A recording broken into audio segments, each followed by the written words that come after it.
मुझे इससे बात करते हुए 8 दिन गुजर गए थे। इसकी आवाज़ ऐसी अजीब थी कि मैं तो उसकी आवाज़ में ही खोकर रह गई थी।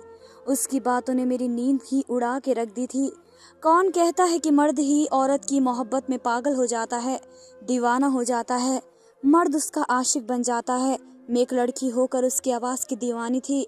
मेरा जी चाहता था कि वे रात अपनी बातों पर रस मेरे कानों में घोलता रहे और मैं उसकी बातों को सुनती।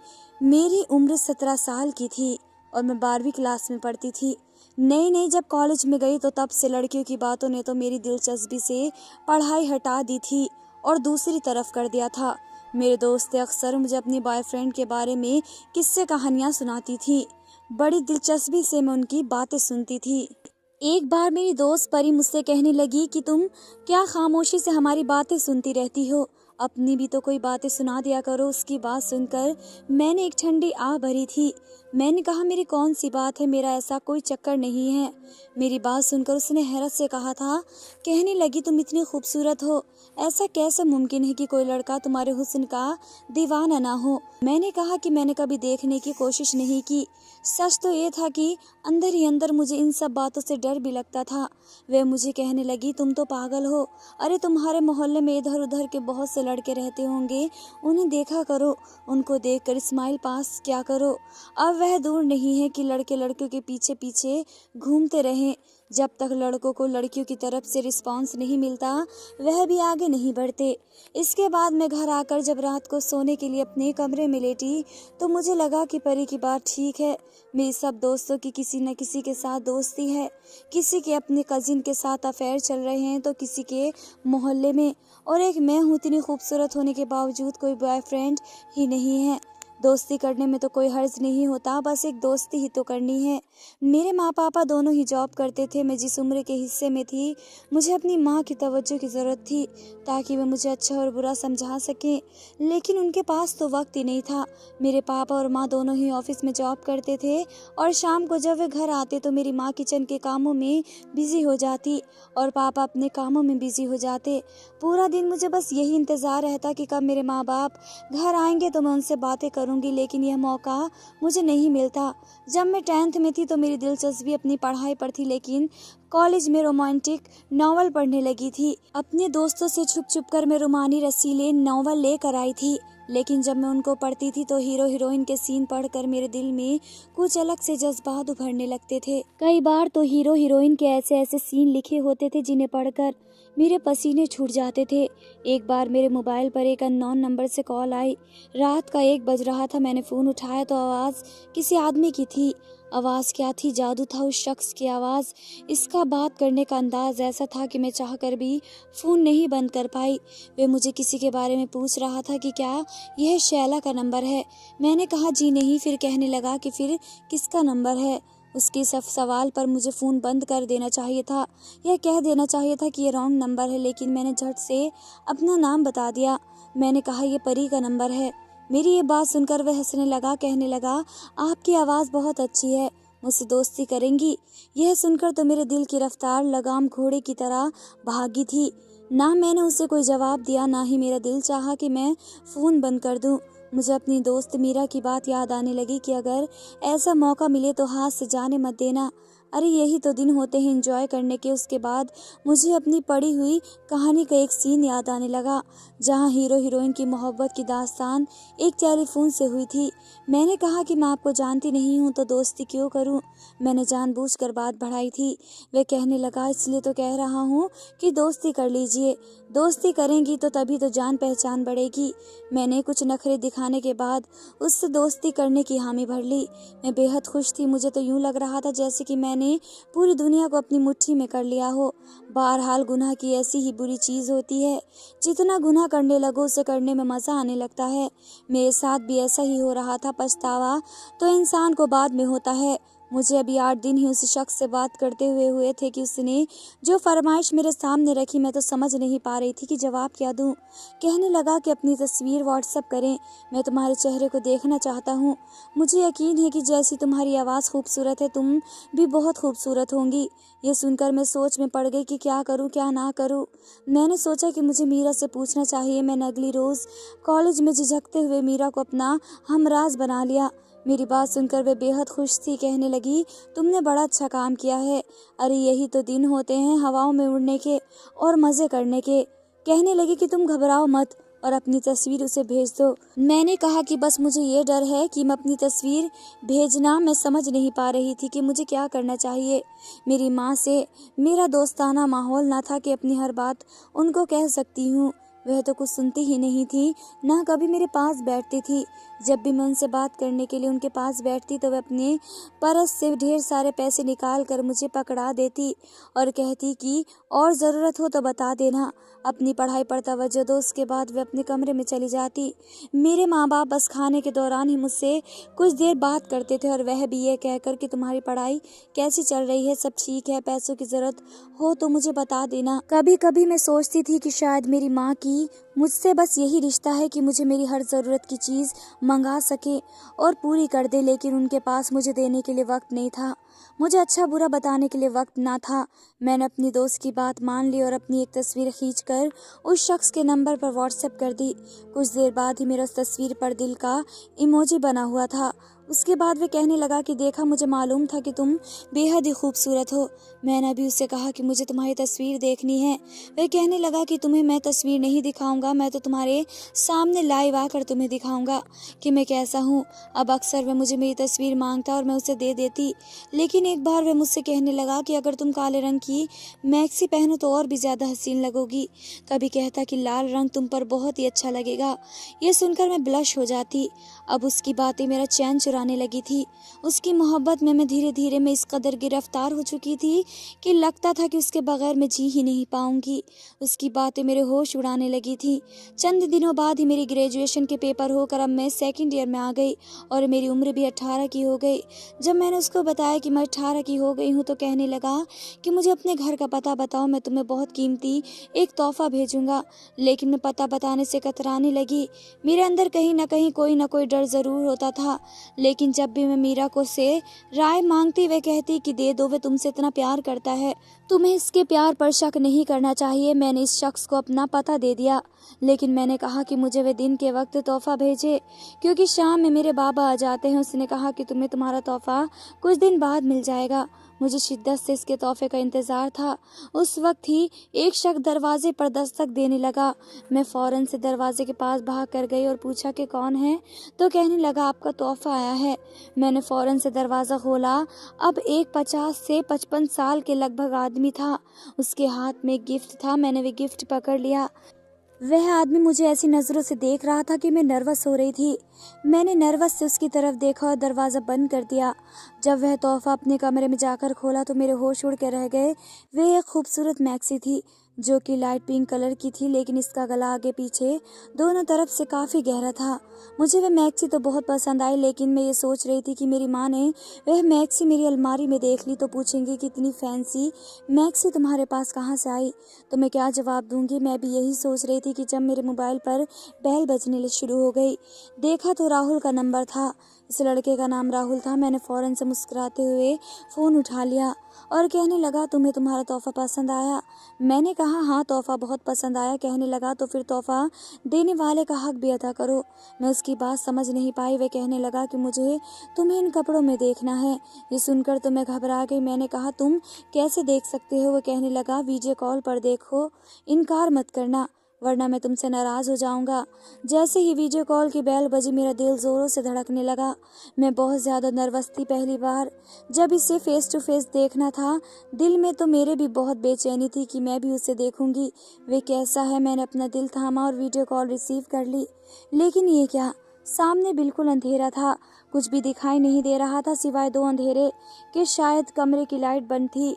मैंने कहा कि अंधेरा क्यों है, तो कहने लगा कि मैं तुम्हें अभी अपने आप को दिखाना नहीं चाहता, लेकिन बहुत जल्द ही दिखाऊंगा। वे मेरी तारीफ करने लगा। कहने लगा मैंने जितना भी ख्याल सोचे थे तुम्हारे बारे में कि तुम कपड़ों में ऐसी लगोगी, तुम वैसी ही लग रही हो, लेकिन मेरे सारे ख्याल तुम्हारे हुस्न के सामने कुछ नहीं है। मैं ये सुनकर शर्मा गई। वह फिर कहने लगा अपना दुपट्टा उतारो, मुझे तुम्हें बिना दुपट्टे के देखना है। ये सुनकर मेरा दिल धक से रह गया। मैंने इनकार कर दिया। वे कहने लगा आज तुम्हारी नहीं सुनूंगा, बस वह करो जो मैं कह रहा हूँ, वरना तुमसे नाराज़ हो जाऊंगा तो मैं कभी भी फ़ोन नहीं करूँगा। तुमसे बहुत दूर चला जाऊंगा। मैं इसकी नाराज़गी बर्दाश्त नहीं कर सकती थी, इसलिए मैंने अपना दुपट्टा उतार दिया। उसके बाद वह मुझसे जो जो कहता रहा मैं वही करने लगी। बाहर दरवाजे की दस्तक पर मैं बुरी तरह से घबरा रही थी। मैंने फ़ौरन से फ़ोन काट दिया और अपने कपड़े जल्दी से बदल लिए और बाहर चली गई। बाहर मेरे माँ बाप ऑफिस से वापस आए थे। मैं कुछ घबरा सी गई थी। मुझे घबराए हुआ देखकर वे कहने लगे, तुम्हें क्या हुआ है, इतनी परेशान क्यों लग रही हो? मैंने नहीं में सर हिला दिया और कहा कि नहीं, मैं बिल्कुल ठीक हूँ। यूं ही बात टाल दी। उन दिनों मेरी माँ ने मुझे कहा, तुम्हें किसी के घर दावत में जाना है, तैयार हो जाओ। काफ़ी शानदार दावत का इंतज़ाम था, जहाँ मैं अपने माँ बाप के साथ शायद पहली बार ही गई थी, वरना वह लोग अकेले ही जाते थे, कभी मुझे अपने साथ नहीं लेकर गए थे। काफ़ी अच्छी तरह दावतें होती हैं, लेकिन कुछ दिन बाद मेरी माँ ने कुछ मुझसे कहा तो मैं हक्का बक्का होकर उनको देखती रह गई। कहने लगी कि दावत पर मौजूद मेरे बाबा के एक दोस्त ने मुझे अपने बेटे के लिए पसंद कर लिया है और मेरी माँ बहुत जल्द मेरी मंगनी उससे कर देंगी। यह सुनना था कि मैं रोने लगी। मैंने कहा कि मुझे शादी नहीं करनी। मेरी माँ कहने लगी, क्यों नहीं करनी? देखो, हम तुम्हारी शादी अभी नहीं करेंगे जब तक कि तुम्हारी पढ़ाई पूरी ना हो जाए, लेकिन रिश्ता तुम्हारा यही होगा जहाँ हम चाहते हैं। वे लोग बहुत अमीर हैं और बहुत ही अच्छी जिंदगी गुजारोगी। लेकिन इस वक्त शायद बात मेरे बस से बाहर निकल चुकी थी। मैं तो इस आदमी की मोहब्बत में पागल हो चुकी थी। मैंने कहा, मैं किसी और को पसंद करती हूँ, इसी से शादी करूँगी। ये सुनकर तो मेरे पापा आपे से बाहर हो गए, मुझे थप्पड़ मारा और मेरी माँ से कहने लगे, हम इसके लिए दिन रात मेहनत कर रहे हैं और ये ना जाने किन मोहल्ले के आवारा लड़कों से इश्क करती फिर रही है। मेरी माँ भी मुझे बुरा भला कहने लगी, लेकिन मैं रोते हुए यही कहती रही कि मैं इसके अलावा किसी से भी शादी नहीं करूँगी। मेरी माँ मुझे बाजू से पकड़कर मेरे कमरे में ले गई और मुझे कमरे में बंद कर दिया और कमरा बाहर से लॉक कर दिया। जैसे ही रात को राहुल का फ़ोन आया, मैंने सारी बातें से बता दी। ये सुनकर राहुल कहने लगा, मैं तुमसे शादी करना चाहता हूँ। ये सुनकर मैं परेशान हो गई। मैंने कहा, राहुल, ये कैसे मुमकिन हो सकता है? मेरे माँ बाबा नहीं मानेंगे। वे कहने लगा, मैं कल ही तुमसे शादी कर लूँगा, वह भी फ़ोन पर। यही वकील बुला लूँगा। मैंने कहा, ऐसा कैसे हो सकता है? मुझे कमरे में लॉक कर दिया गया है, मैं घर से भाग नहीं सकती। वे कहने लगा, फ़ोन पर ही मैं तुमसे शादी करूँगा, ऐसे भी शादी हो जाती है। मुझे तो ऐसी बात का भी नहीं पता था, इसलिए मुझे यही हाल नज़र आया। क्यों, ऐसे तो मेरे माँ बाप कभी ना मानते। अगले दिन वीडियो कॉल पर ही मेरी राहुल से शादी हो गई, लेकिन इसे मैंने अभी नहीं देखा था। सिर्फ वकील ही मुझे नज़र आया था, जिसके सामने मैंने अपनी शादी को कबूल किया था। शादी होते ही फ़ोन कट चुका था। रात को जब कॉल आई तो राहुल कहने लगा कि तुम अपने माँ बाप से झगड़ा ख़त्म कर लो, कह दो कि तुम्हें रिश्ते से कोई एतराज़ नहीं है, ताकि तुम्हारी कैद ख़त्म हो जाए। मुझे भी राहुल की बात ठीक लगी। मैंने यही किया। अगले दिन अपनी माँ से कह दिया कि मुझे उनके लिए रिश्ते पर कोई एतराज़ नहीं है। मेरी माँ ये सुनकर खुश हो गई। मुझे गले से लगा कर कहने लगी कि जो फैसला हम तुम्हारे लिए कर रहे हैं वह तुम्हारे लिए बहुत अच्छा होगा बेटा, बाद में तुम खुद यही कहोगी। मैंने जो कदम उठाना था वह मैं उठा चुकी थी। कुछ दिन में मेरे बाबा के दोस्त और उनकी बीवी आकर मुझे अपने बेटे के नाम की अंगूठी पहना कर चले गए। मेरे माँ बाप मेरी तरफ से दोबारा से बेफिक्र हो गए। एक दिन ऑफिस गए थे कि उनके पीछे एक डिलीवरी वाला आ गया। मैं जानती थी इस डिलीवरी वाले के हाथ में मेरी शादी के पेपर्स हैं, जिसे हर हाल में मुझे साइन करके इस आदमी को वापस देने थे। मैंने साइन कर दिए। कहने लगे, आपको अपनी कोई आईडी का नंबर भी बताना पड़ेगा। मैंने अपनी आईडी का नंबर भी बता दिया। एक दिन पहले ही मेरा आईडी कार्ड बनकर मुझे मिला था। मैं अपना आईडी कार्ड को देखकर नंबर बता रही थी। कहने लगा, मुझे इसकी तस्वीर चाहिए होगी, इसे अपने मोबाइल से मेरे व्हाट्सएप पर सेंड कर दीजिए। मैंने एक तस्वीर खींची और फिर उसके व्हाट्सएप पर सेंड कर दी और वह सारी चीज़ों को लेकर वापस चला गया। सारे मामले तय हो चुके थे। कुछ दिन बाद ही मुझ पर कयामत टूट पड़ी। जब रात के वक्त हम खाना खा रहे थे तो दरवाजे पर दस्तक हुई। मेरे बाबा ने दरवाज़ा खोला तो एक 50 साल का आदमी सामने खड़ा था। कहने लगा, मेरी बीवी को मेरे हवाले कर दो। ये सुनकर मेरे बाबा इससे बहस करने लगे। शोर सुनकर मैं और माँ भी बाहर आ गए। मैंने पहले इस आदमी को नहीं देखा था। वह कहने लगा, मेरी आपकी बेटी से शादी हुई है। इसकी आवाज़ सुनकर तो मैं सांस लेना भूल गई। वह राहुल की आवाज़ थी। तो क्या राहुल एक 50 साल का आदमी था? इस सोच ने मुझे जागने पर मजबूर किया था। इसने वह शादी और वह वीडियो भी दिखा दी जिसमें मैंने शादी को स्वीकार किया था। मेरे माँ बाप तो रोने लगे। मैं पत्थर की मूरत बनी सबकी शक्ल देख रही थी। मेरे साथ तो बहुत बड़ा धोखा हुआ था, लेकिन ये सब मैंने अपनी बेवकूफ़ी में किया था। इसलिए इनकार नहीं कर सकती थी। मेरे माँ बाप कहने लगे, दफ़ा हो जाओ इस आदमी के साथ और दोबारा कभी अपनी शक्ल मत दिखाना। मैं किसी बेजान वजूद की तरह इस आदमी के साथ अपने घर से बाहर निकल गई थी। बाहर गाड़ी खड़ी थी, इसने फ्रंट सीट पर उसने मुझे बैठने के लिए कहा। तो यही थी वह मोहब्बत जिसके खातिर मैंने अपने माँ बाप का भी दिल दुखाया था। ये था वह शख्स जिसके खातिर मैंने अपनी हस्ती बस्ती इज्जतदार ज़िंदगी को ठोकर मार दी थी। मैं तो शायद इसकी बेटी से भी कम उम्र की होंगी। मैं ये भी नहीं जानती थी कि यह आदमी शादीशुदा है या बिना शादीशुदा। जो इसकी उम्र थी लेकिन शादीशुदा होगा, मेरी इसके घर में क्या अहमियत हो सकती है? कुछ भी तो नहीं। पूरा रास्ता खामोशी से कटा था। गाड़ी इसके घर के सामने खड़ी हुई तो इसके साथ ही घर में दाखिल हुई थी। पूरा घर खाली था। मुझे कमरे में ले गया। आज इसने मुंह से मुझे अपनी तारीफ बुरी लग रही थी, लेकिन मैं चुप थी। अजीब बात यह थी कि उसने मेरी तारीफ तो बहुत की, लेकिन मुझसे कोई भी रिश्ता नहीं बनाया। वह मुझसे दूर ही रहता था। 1 महीना लगा था, लेकिन मैंने अपने दिल को समझा लिया कि वह आदमी एक बार भी मेरे करीब नहीं आया था। बहरहाल मैंने मोहब्बत उसी के साथ की थी। शादी भी हो चुकी थी, अपना घर भी मैं छोड़ चुकी थी। इसलिए चाहती थी कि मैं भी वैसी ज़िंदगी गुजारूं जैसे सब लड़कियां शादी के बाद गुजारती हैं। लेकिन वह आदमी मेरे करीब नहीं आता था, बस मुझसे मोहब्बत भरी बातें ही करता था। एक बार वह हुआ जिसने मेरे होश उड़ा के रख दिए। 1 महीने से मैं राहुल के साथ इसके घर में रह रही थी, लेकिन आज तक कोई नहीं आया था। लेकिन एक रात उसका भतीजा उससे मिलने आ गया। मैं उस वक्त किचन में थी, खाना बना रही थी। राहुल ने दरवाज़ा खोला तो 20 साल का नौजवान घर में दाखिल हुआ और राहुल के साथ गले लगा और रोने लगा। कहने लगा, उसने मेरे साथ बेवफाई कर दी।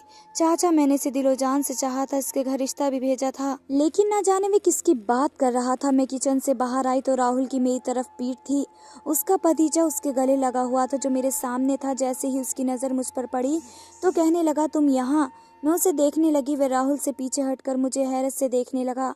राहुल कहने लगे, ये मेरी बीवी है। ये सुनकर वह और राहुल गौर से देखने लगा। कहने लगा, आपकी बीवी? राहुल उसे अपने कमरे में ले गए। मैं समझ नहीं पा रही थी कि आखिर वह नौजवान मुझे कैसे जानता था। मैंने तो पहली बार इस नौजवान को देखा था। राहुल के कमरे से इतनी तेज़ बातों की आवाज़ आ रही थी, मैं फ़ौरन से इसके कमरे के पास चली गई। जो बातें मैंने सुनी मेरे होश उड़ गए। वह राहुल से कहने लगा, चाचा, ये वह है जिससे मैं मोहब्बत करता था। आप कैसे इससे शादी कर सकते हैं? मैंने ही इससे फ़ोन पर बात की थी, दोस्ती की थी। आप मेरी इस मोहब्बत से वाकिफ़ भी थे, फिर क्यों आपने ऐसा किया? यह कहकर वे रोने लगे। राहुल कहने लगे, जब तुमने मेरे हाथ इस लड़की को गिफ्ट देने भेजा था, इसे देखकर मैं अपने होश खो बैठा था। इसलिए बेईमानी से मैंने तुम्हारे मोबाइल से तुम्हारी सिम निकाल ली। इस लड़की का नंबर मुझे एकदम मिल गया था और तुम्हें इसका नंबर याद न था। इसलिए वीडियो कॉल पर जब मैंने इस लड़की का हुस्न देखा तो सोचा कि तुम तो जवान हो, तुम्हें तो कोई भी लड़की मिल जाएगी, लेकिन मुझे ऐसी लड़की नहीं मिल सकती है। तुम्हारी और मेरी आवाज़ भी मिलती थी, इसलिए तुम्हारा अधूरा इश्क मैंने शुरू कर दिया। मुझे लगा तुम इस लड़की को कुछ दिन में भूल जाओगे, लेकिन जब मुझे ये पता चला कि इस लड़की का बाप तुम्हारे बाबा का दोस्त है और तुम्हारा रिश्ता इससे तय कर चुका है, तो मैं परेशान हो गया। इसलिए चुपके से इस लड़की से शादी कर ली। लेकिन क्योंकि मैं नामर्द हूँ, बीवी के काबिल नहीं हूँ, इसलिए इसकी ख्वाहिश तो पूरी नहीं कर सकता। लेकिन वह मुझसे मोहब्बत करती है, इसलिए मेरी मोहब्बत के सहारे ज़िंदगी गुजार लेगी। लेकिन तुम वापस चले जाओ और दोबारा यहाँ मत आना, वरना मेरी ज़िंदगी बर्बाद हो जाएगी। मैं आज तक तुम लोगों की खातिर बड़ी कुर्बानियाँ देता आ रहा हूँ। आज तुमसे अपनी ज़िंदगी की खुशी मांग रहा हूँ, इनकार मत करना। राहुल इसके सामने हाथ जोड़कर रोकर मिन्नतें कर रहा था और मैं यूं थी कि मुझे लग रहा था जैसे मैं कोई खिलौना थी जिसे चाचा भतीजा ने मिलकर खेल खेला था। मुझे खुद पर अफसोस होने लगा। मेरे बाबा ने मेरे लिए अच्छा सोचा था। मैं ये सब सोचने लगी कि काश मेरी माँ मुझे अच्छे बुरे के बारे में समझाती। मैं अपने कमरे में आकर फूट फूट कर रोने लगी। मेरी ज़िंदगी बर्बाद होकर रह गई थी। मेरी उन लड़कियों से गुजारिश है जो प्यार को ही सब कुछ समझ बैठती हैं, माँ पापा को कुछ नहीं समझती। माँ बाबा की खुशी में खुश रहना चाहिए। धन्यवाद दोस्तों।